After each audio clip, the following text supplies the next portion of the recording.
नमस्कार। हम भाग 3 जीवन के अनमोल वचन ज्ञान का विकास भाग 3 में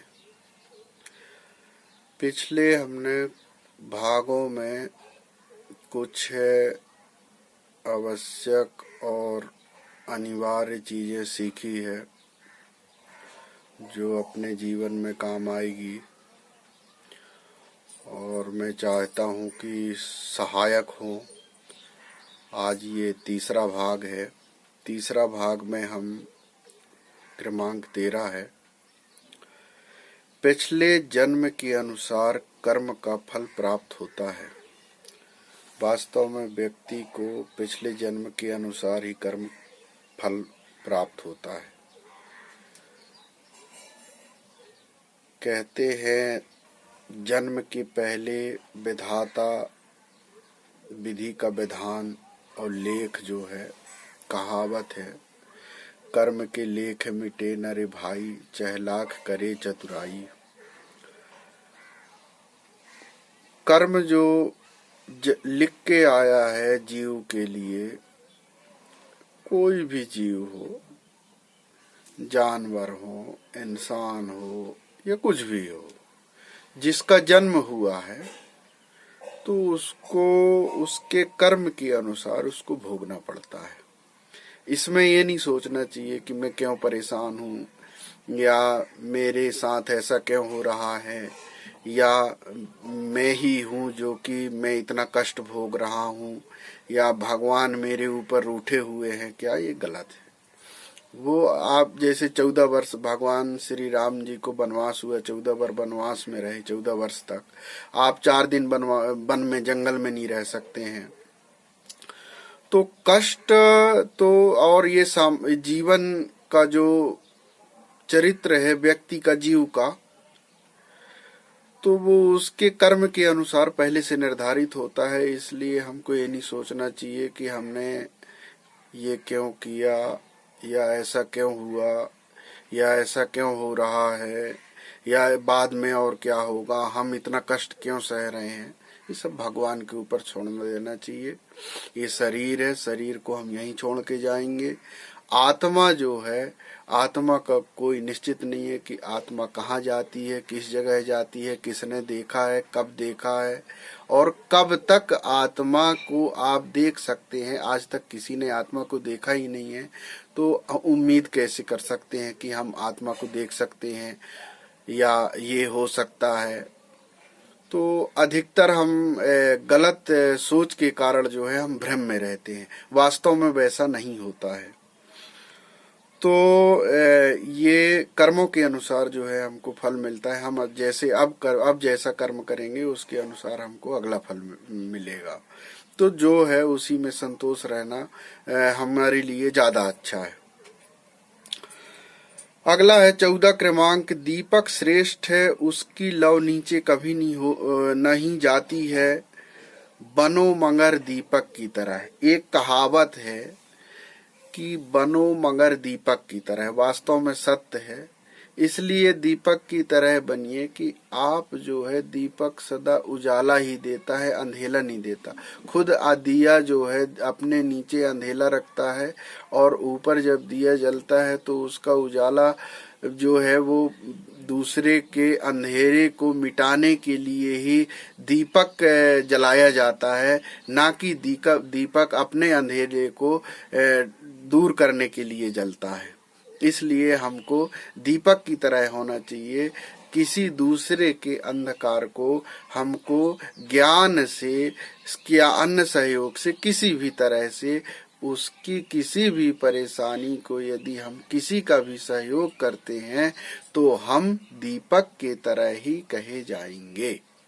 चाहे वो किसी को दिखाने की आवश्यकता नहीं है कि हमने ये किया है या हमने इसको ज्ञान दिया है या हमारे कारण ये बना है। तो वो आप उसके भागी हैं। ऊपर वाला तो देख ही रहा है कि आप क्या कर रहे हैं, कि हम आपको क्या कह रहे हैं या हम आपने या आपके लिए सोच रहे हैं कि हम अपने लिए। ये तो वास्तविक है जो चीज हम चर्चा में ला रहे हैं। तो दीपक हमेशा श्रेष्ठ ही रहता है। इसलिए दीप ज्योति परम ज्योति, दीप ज्योति जनार्दना, दीपो हरतु मैं पापम, दीप ज्योति नमस्तुते। दीपक को आत्मा और ब्रह्म की संज्ञा दी गई है, क्योंकि दीपक हमेशा अंधेरे को दूर करने का कार्य ही करता है। वैसे व्यक्ति को किसी की कमजोरी को दूर करने का प्रयास करना चाहिए, और यदि हम में कोई कमजोरी है तो हमको लेना भी चाहिए। ऐसा नहीं कि हम किसी की कमजोरी है तो उसको हमारी कमजोरी है तो हम दूसरे से सीखें ना, वो तो और अच्छा है। छोटा है बड़ा है उससे मतलब नहीं है। जो आपको सीखने मिल रहा है, जो आपको सिखा रहा है, वो आपसे बड़ा है, चाहे आयु में छोटा हो। आगे जो है क्रमांक 15, संसार का सबसे बड़ा धन श्री कृष्ण श्री राम नाम का धन है। अब धन की बात आती है तो संसार में सबसे बड़ा धन श्री कृष्ण और श्री राम। तो भगवान का नाम, ईश्वर अल्लाह तेरे नाम सबको सन्मत दे भगवान। भगवान एक ही है जो सृष्टि की रचना किए हैं, जो ब्रह्मांड बनाए हैं, जिसमें सभी जीव समाहित हैं, उसका संचालक एक ही है। हम कोई परिवार को देख रहा है, कोई समाज को देख रहा है, कोई राज्य को देख रहा है, कोई देश को देख रहा है, तो ये जो है सब ये प्रक्रिया है। लेकिन जो पूरे ब्रह्मांड को, जितने आपके ग्रह हैं, पृथ्वी जैसे करोड़ों ग्रह हैं, उनको जो मुखिया है, जो एक है, वो भगवान है। तो जब कहा गया है कि जानकार तो रहते हैं और जानकार रहते आए हैं, कोई ना कोई कुछ ना कुछ जानता ही है, और एक दूसरे से सब कुछ ना कुछ भिन्न जानता है, तो सबसे बड़ा कौन है? तो कहा गया कृष्णम वंदे जगत गुरुम।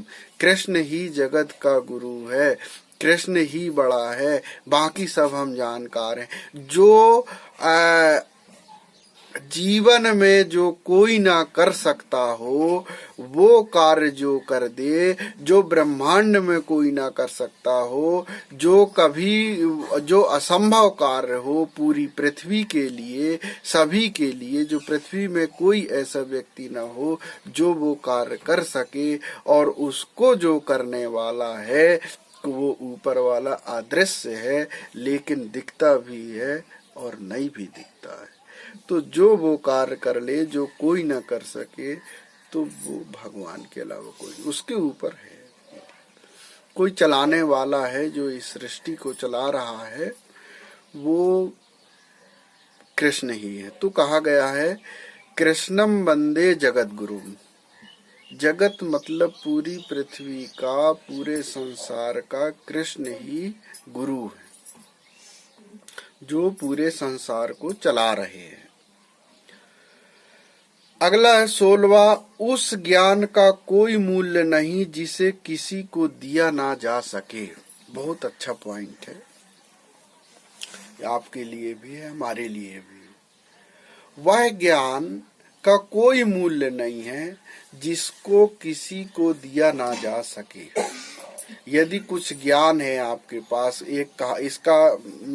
ये दिमाग में मेरे कब आया, जब मैं सरस्वती के भंडार में बड़ी अपूरम बात, और ज्यों खर्चे त्यों त्यों बढ़े, बिन खर्चे घट जात। तो सरस्वती का ये वरदान है कि मेरे ज्ञान को, और जो व्यक्ति सीखेगा उसको जितना ज्यादा बांटेगा, जितना ज्यादा वितरित करेगा, जितना ज्यादा दूसरों को देगा, मैं उसके भंडार में उतना ज्यादा बढ़ाती जाऊंगी। ये सरस्वती का वरदान है लोगों के लिए।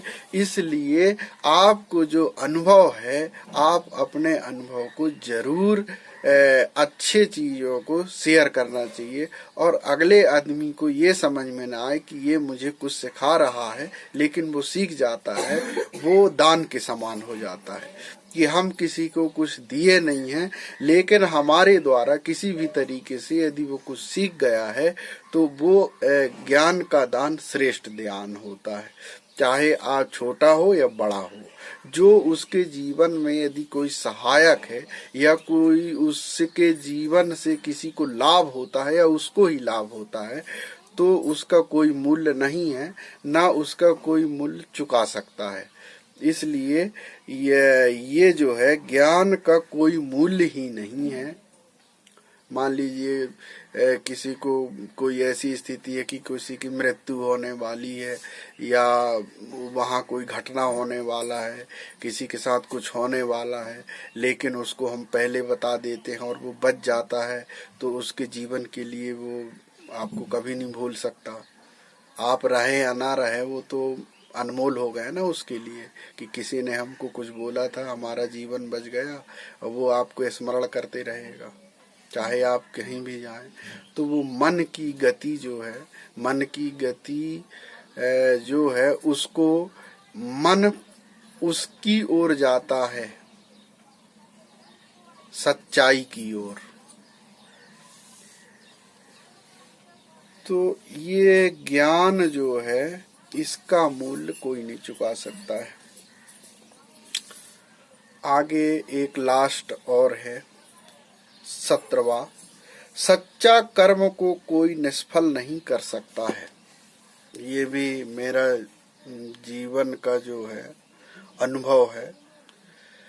सच्चा कर्म को कोई निष्फल नहीं कर सकता है। यदि वास्तव में आपके कर्म सच्चे हैं, आप ऐसी चीज संग्रहित करके रखे हैं जो सही है, सत्य है, विश्वास है, सहायक है, लाभ है, तो सच्चा कर्म कभी निष्फल नहीं होता। चाहे उसमें कितने भी कांटे बिछा दें, कोई कितने भी कुछ भी करे, क्योंकि आपने कर्म सच्चा किया है, आपने मेहनत सही की है, उसको जो है कोई भी रोक नहीं सकता है। सच्चा कर्म जो है सफलता ही दिलाता है। तो काम सही करना चाहिए और सच्चा कर्म करने से आपका विकास होगा, और होता है। ये अनुभव है हमारा। मैं जो बता रहा हूँ मेरे खुद के अनुभव हैं जो आपको शेयर कर रहा हूँ। तो आज के लिए इतना ही, बाकी कल। नमस्ते।